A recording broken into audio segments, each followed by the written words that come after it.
What is up, everybody? Kilryan here, bringing another video, and this time it's going to be about crafting. A lot of people have had questions on how crafting works in Blade and Soul, and it's definitely different compared to a lot of other MMOs. So a lot of you should be familiar with this location. This is Jadestone Village. You're going to be approaching this around level 15 or so, as long as you're going about doing the main storyline. Now, if we look over, let's see. Whenever you first approach the town, you're actually going to be getting quests to kind of explore around and also go about picking your profession, your crafting.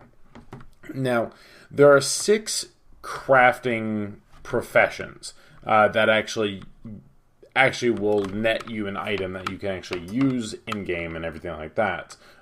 This is things like your potions, repair hammers, bow pay pieces, soul shield pieces, as well as other materials needed to craft other professions.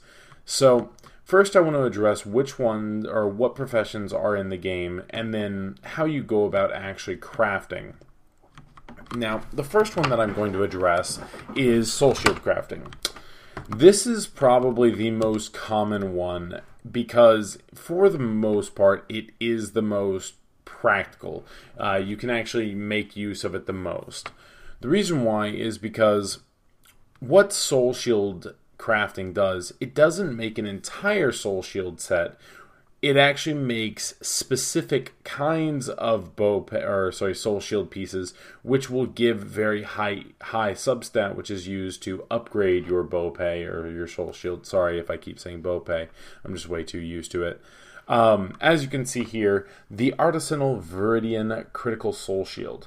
This I can combine with my Viridian Valor Soul Shield to give it a pretty good crit boost for my lower level, and as you progress through this profession, you will get higher and higher ranks, but this makes the best sub pieces that you will combine into your gear, or into your soul shield pieces.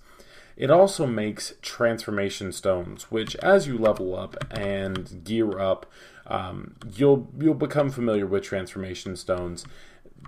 For the most part, bow pay crafting, soul shield crafting is the only one that is super practical to go about getting. Now, you're also going to see, whenever you talk to this NPC, it'll say related guilds. I told you that there were 6 crafting professions which actually yield things that you use, right? Well, combined with that, there's a whole bunch of different gathering professions, which is more so about obtaining the necessary items to go about crafting. So now that I went over soul shield crafting, let's move on and I'll talk about the other ones and then get into how crafting works. Next up is going to be the Jewelcrafters. That is what I'm currently rolling because I think it is going to be a slightly overlooked profession. But what this does is it crafts diamonds. It crafts diamond pieces, which are the best jewels in the game, as long as you get the pure attack power one, as well as being crafting keys. You know, these are the kinds of things that through the crafting is intended to how do I explain it? They're intended to give a little bit of money. Jewel crafting, once again, is pretty much only used for diamonds, which whenever I craft one, it actually has a 1 in 6 chance of dropping the really good one. So it is a little bit of RNG, but if you do get that, then it will sell for a lot. And every guild's going to probably want 1 or 2, you know, just so you can have those being crafted pretty much at all times. Next up, we're going to talk about is the food crafting, cooking. For the most part, cooking isn't all too useful. The reason why is because, let's see, it's one of these NPCs over here, but food isn't all too useful because for the most part, you don't need food buffs in this game unless you're going super try hard PvE. Outside of that, not too much is used for it. While you're leveling, while you're doing your daily dashes and things like that, usually you're going to come across a bunch of these foods automatically. So it's not something that you really need to emphasize on. I personally don't think cooking is all too useful. Maybe if you're leveling an alt, you can just have it level up on the alt, just so you can have one for yourself. Now we'll move on to the Silver Cauldron. The Silver Cauldron is your apothecary. They make your potions as well as, pretty much your potions. Outside of that, their real use, and every guild's going to want one or two of these, guilds will need an apothecary to actually craft the Hung Moon pills. What that is a necessary item to actually progress through your, or unlock Hung Moon levels. So, once again, every single guild's going to need one or two apothecaries because it's going to be required that you have a level 3 apothecary to even craft them for your guild. This is also an item that your guild could basically go about splitting and making pretty decent money off of because everyone's going to need one. Next up, we're going to go over to the talisman makers. Talismans, as you're probably aware of, are used to unseal equipment,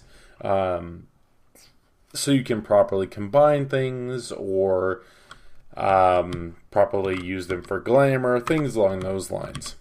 Outside of that, really this profession doesn't do anything.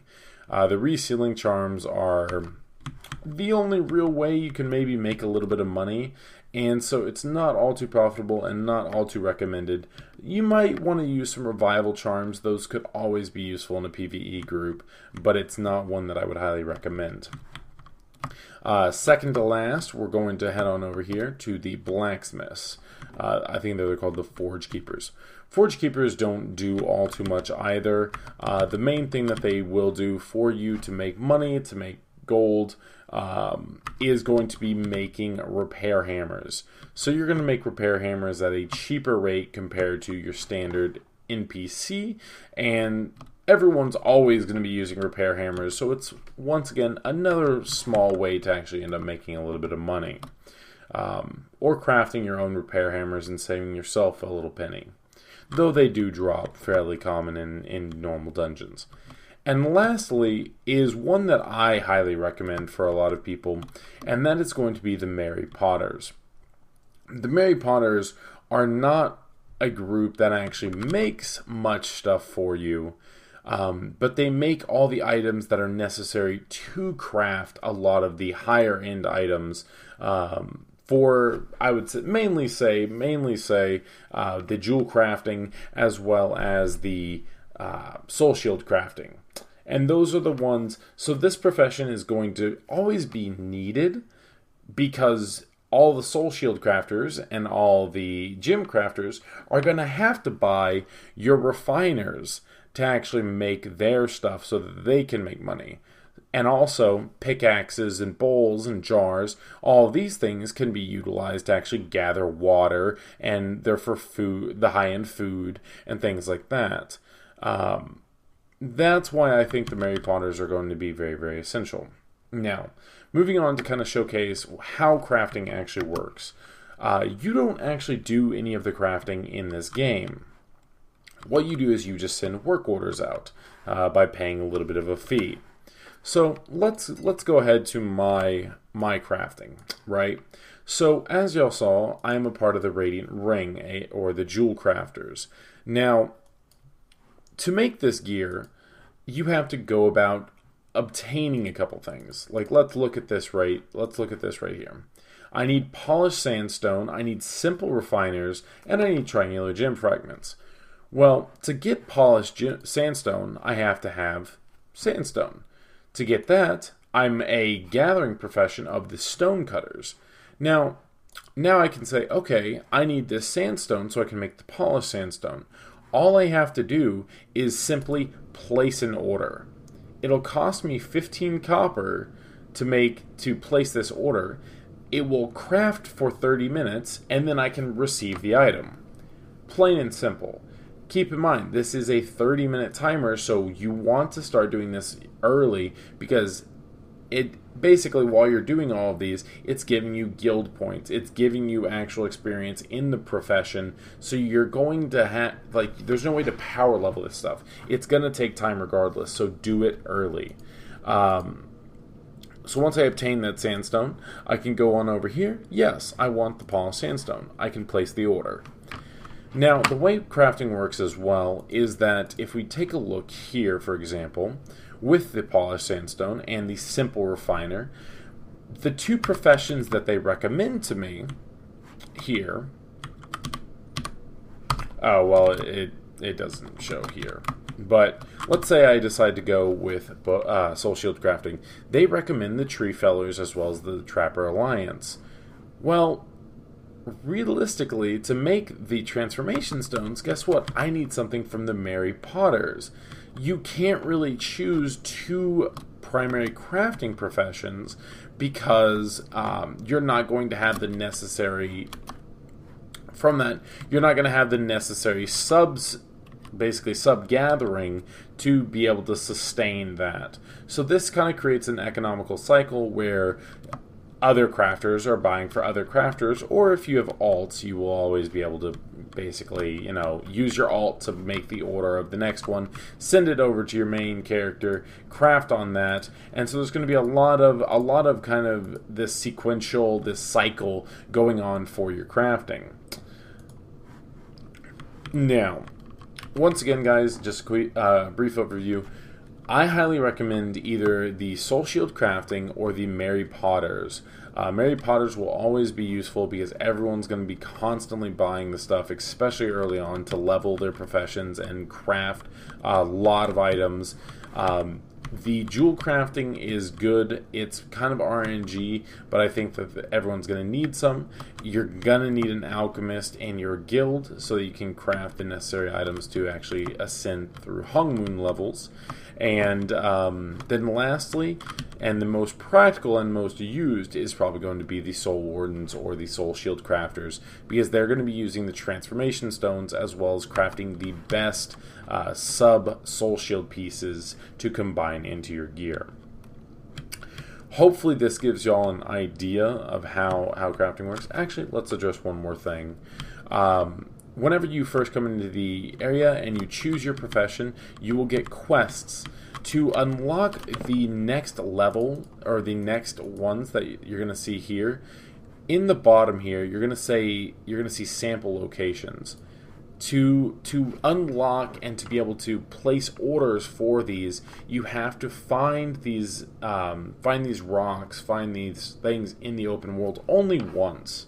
So whenever you are a stonecutter or a prospector, and make sure to take a look at your sample location, just so for the higher level items, just so you can actually go about crafting them. And as you level up, you will be able to make more and more of these. Alright guys, hopefully you found this informational. If you have any more questions about crafting, feel free to post a comment down below. Hopefully you'll learn something, because I think a lot of people were very confused about the crafting, just as I was whenever I started out. Thank you all for watching. Don't forget to follow me on Twitter at Kilryan, as well as on my stream at twitch.tv/Kilryan. Thanks for watching, guys. Hopefully you found this informational, and I'll catch y'all next time.